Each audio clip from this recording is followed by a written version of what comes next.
Bab 502. Sekarang, aku sangat marah. Mendengar kata-kata Kadendi, Mileye terdiam. Orang tua ini sudah sangat rendah hati. Pada saat ini, dia benar-benar merasakan betapa bangganya klan dewa ini. Mileye menarik kembali pikirannya dan menatap Kadendi. Saudara Di, apa yang harus dilakukan dengan orang ini? Kadendi berbisik. Jangan beri aku muka. Mileye sedikit mengangguk. Dia mengangkat tangannya untuk menebas. Dan kepala lelaki tua itu langsung terbang. Di udara, kepala lelaki tua itu perlahan jatuh. Dan matanya terbuka lebar. Dia tidak pernah berpikir bahwa dia akan mati seperti ini. Mileye melihat ke depan dan berkata dengan lembut, "Saudara Kadendi, kedatangan kita datang ke klan dewa kali ini. Aku khawatir itu tidak akan mudah untuk dibicarakan." Wajah Kadendi muram dan dia tidak berbicara. Klan dewa. Bahkan, sebagai anggota klan dewa, dia juga memiliki keangkuhan tersendiri.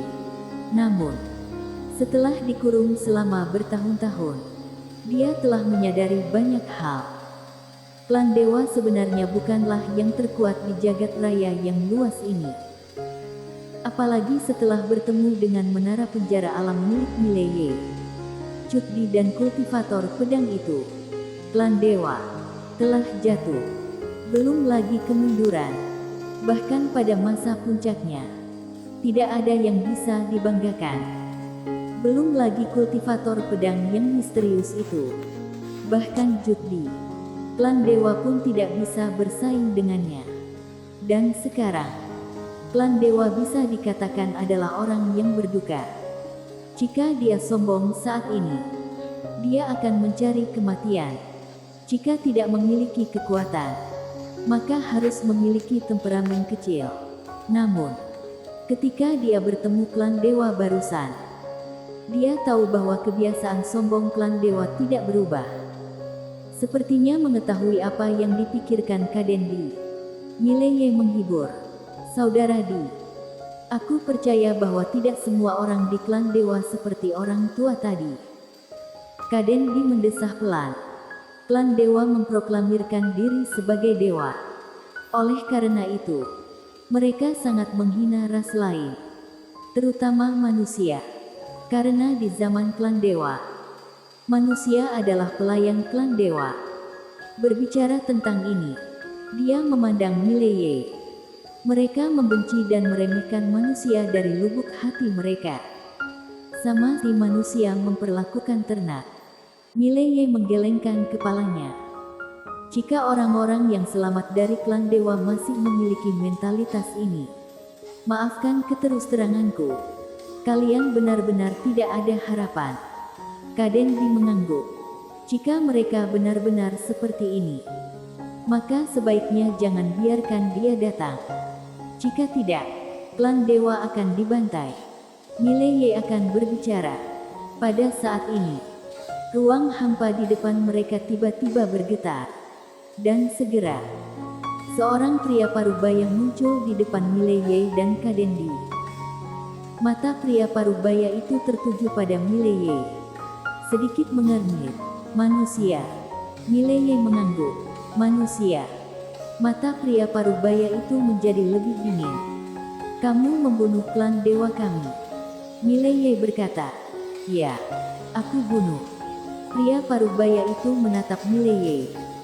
Kenapa kamu tahu bahwa klan dewa kami ada di sini? Mileye menatap Kadendi. Saudara Kadendi, lebih baik tunjukkan identitasmu. Kalau tidak, kamu mungkin harus bertarung mati-matian dengan klan dewa nanti. Kadendi berjalan ke arah pria parubaya itu. Dan menatap pria parubaya itu dengan dingin. Kenapa? Tidak ada seorang pun di klan dewa yang mengenal aku lagi. Pria parubaya itu menatap Kadendi. Dan setelah beberapa saat, dia sedikit ngernyit. Dari mana asalnya binatang sepertimu? Kamu. Kadendi tiba-tiba meledak emosinya. Binatang sialan kamu. Suara itu terdengar. Dia melompat. Wajah pria paruh baya itu berubah, dan tangan kanannya menghantam dari atas ke bawah.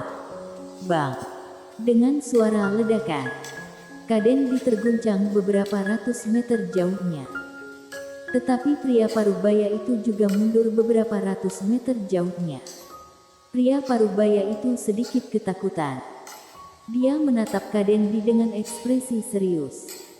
Aku tidak menyangka kamu memiliki beberapa kemampuan, binatang. Pada saat ini, Mileye tiba-tiba ingin tertawa. Tetapi dia menahannya. Dan Kadendi itu hampir meledak. Dia tidak dapat berubah sekarang, sehingga tidak dapat memainkan kekuatan penuhnya. Jika tidak, klan dewa, kecuali beberapa orang, tidak ada siapapun yang sanggup menjadi lawannya. Pada saat ini, pria paruh baya itu tiba-tiba berkata, "Tidak peduli siapa kalian, karena berani membunuh klan dewa kami, engkau harus siap menanggung murka klan dewa kami." Suara itu terdengar. Dia akan menembak. Dan pada saat ini, sebuah suara tiba-tiba terdengar dari lapangan. "Berhenti." Saat suara itu terdengar, kata "mimpi" perlahan menghilang di antara alis Mileye. Di belakang pria paruh baya, seorang wanita muncul entah dari mana. Wanita itu mengenakan jubah lebar. Dia berambut panjang, dan wajahnya halus dan cantik. Melihat wanita ini, pria paruh baya itu buru-buru memberi hormat. "Putri suci." Wanita itu mengangguk sedikit, lalu berjalan di depan Mileye dan Kadendi. Dia melirik Mileye tanpa merasa jijik. Dia sangat tenang. Segera, dia menatap Kadendi. Ketika dia melihat Kadendi, alisnya tiba-tiba mengerutkan kening. Setelah beberapa saat, ada sedikit ketidakpercayaan di matanya. "Apakah kamu Kadendi?" Kadendi melirik wanita itu dengan dingin, tetapi tidak berbicara. Ekspresi wanita itu melunak. "Kamu telah meninggalkan klan dewa selama bertahun-tahun. Itu normal bagi mereka untuk tidak mengenalmu." Kadendi memandang wanita itu. "Apakah kamu memimpin klan dewa sekarang?" Wanita itu mengangguk. "Ya." Mengatakan itu, dia melirik Mileye. "Siapa dia?" Mileye tertawa. "Aku teman saudara Kadendi." "Teman?" Wanita itu sedikit mengernyit. "Teman." Mileye mengangguk. "Teman." Pada saat ini, orang pria paruh baya tidak jauh tiba-tiba berkata dengan dingin, "Bagaimana mungkin seseorang dari klan dewa kami berteman dengan seorang manusia?" "Kenapa tidak?" Kadendi tiba-tiba berkata, "Dia adalah temanku.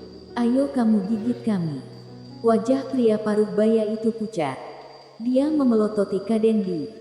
"Kamu adalah monster pelindung klan dewa kami. Bagaimana kamu bisa cukup rendah hati untuk berteman dengan manusia rendahan? Kamu mempermalukan klan dewa." Mileye tercengang ketika dia mendengarnya. Dia tidak marah. Sebaliknya, dia ingin tertawa kecil. Wajah Kadendi sangat jelek.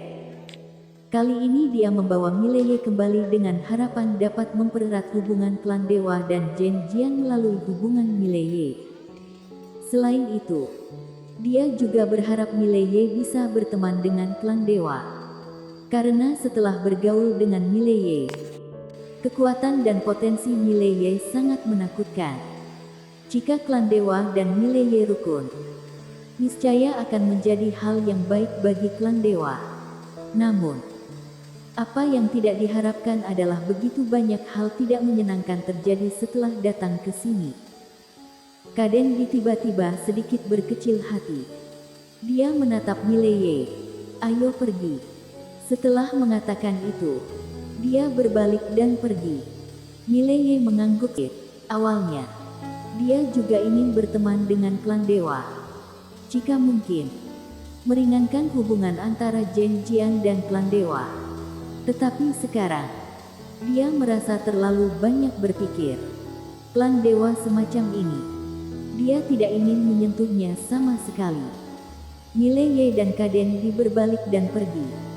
Dan pada saat ini, seorang wanita tiba-tiba muncul di depan Mileye dan Kadendi. Dia memandang Kadendi. "Apakah kamu akan pergi?" Kadendi berkata dengan suara rendah. "Jika tidak pergi, untuk apa tinggal di sini?" Wanita itu berkata dengan sungguh-sungguh. "Kamu adalah monster penjaga klan dewa kami." Kadendi mencibir. "Apakah kamu tidak mendengar mereka menyebutku binatang? Lagi pula, jangan bicara padaku tentang keadilan. Aku berjuang sampai akhir untuk klan dewa saat itu. Kalau bukan karena kelompok kami, apa kalian akan selamat sekarang?" Wanita itu terdiam sejenak. Lalu dia menatap Mileye. "Aku telah menyinggungmu sebelumnya. Aku harap kamu memaafkanku." Mileye tersenyum dan berkata, "Aku tidak melihat ketulusanmu." Ekspresi wanita itu tenang. Di belakangnya, pria parubaya itu mencibir. "Jika kamu ingin dihormati, kamu harus memiliki kekuatan untuk dihormati.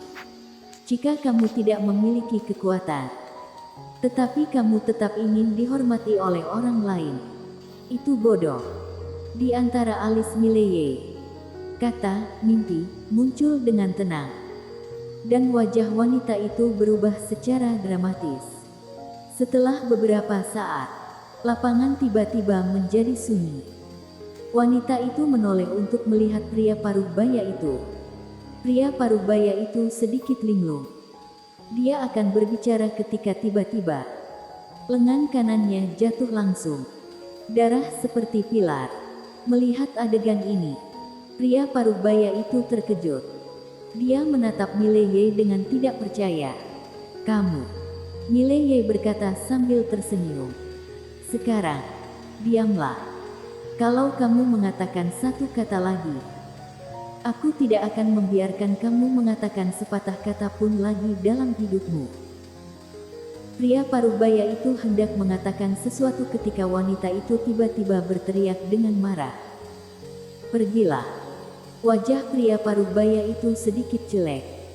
Tetapi dia tidak berani menentang kata-kata wanita itu. Dia segera mundur. Wanita itu memandang Mileye. Dan dia hanya menatap Mileye seperti itu. "Aku harap kamu memaafkan kami atas pelanggaran yang kami lakukan sebelumnya." Mileye tersenyum. Lalu menatap Kadendi. Dia tidak suka klan dewa ini. Harus dikatakan bahwa sedikit jijik. Tapi dia menghormati Kadendi. Jika Kadendi ingin tinggal, dia akan tinggal bersamanya. Dia tidak ingin membantu klan dewa, tetapi dia akan membantu Kadendi. Kadendi terdiam sejenak, lalu berkata, "Bawa kami melihat-lihat. Aku ingin melihat bagaimana klan dewa sekarang." Wanita itu mengangguk sedikit. "Ikut denganku." Saat dia mengatakan itu, dia melambaikan tangan gioknya. Dan formasi teleportasi muncul di bawah kaki Mileye dan Kadendi. Detik berikutnya, Mileye dan Kadendi menghilang langsung di tempatnya. Setelah beberapa saat, Mileye dan Kadendi muncul di bawah tangga batu. Mileye melihat ke atas. Tangga batu itu terbentang ke atas, ribuan kaki jauhnya. Dan di ujung tangga batu ada sebuah istana besar, mewah. Inilah yang Mileye rasakan pada pandangan pertama. Istana ini jauh lebih megah daripada yang pernah kulihat di sekte pedang sebelumnya.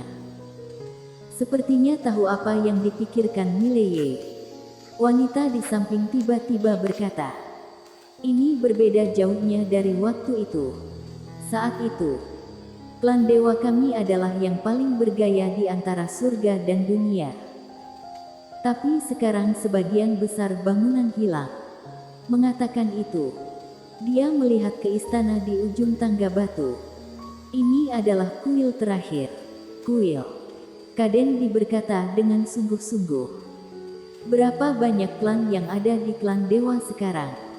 Wanita itu berkata, "Lebih dari 13.000. Setelah mendengarnya, Wajah Kadenbi masam. Saat itu, klan dewa memiliki ratusan juta.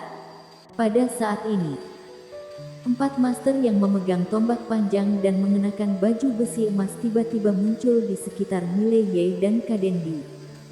Tidak hanya itu, jaring emas besar tiba-tiba muncul di sekitar Mileye dan Kadenbi. Dan jaring ini langsung menyelimuti Mileye dan Kadenbi. Melihat adegan ini, wajah Mileye tidak berekspresi. Sementara wajah Kadenbi menjadi suram. Di tangga batu, seorang lelaki tua berjalan perlahan. Dan di samping lelaki tua itu ada lelaki parubaya yang lengan kanannya dipotong oleh Mileye. Pria tua dan pria parubaya itu berjalan di depan Mileye. Pria parubaya itu menatap Mileye dengan dingin. Kamu manusia. Kamu. Pada saat ini, di antara alis Mileye, sebuah kata mimpi dengan tenang mengembun. Dan detik berikutnya, kepala pria parubaya itu terbang langsung. Dan Mileye masih berdiri di sana. Dia melihat kepala yang terbang keluar. Dan berkata dengan lembut, "Jika tidak diam, maka kamu bisa diam selamanya." Mengatakan itu, dia menatap lelaki tua yang sangat muram itu. "Aku sangat marah sekarang." Suara itu terdengar. Dan di sebelah kanannya dan Kadenbi, kepala 4 master berbaju emas tiba-tiba terbang keluar pada saat yang sama. Darah seperti kolom bersambung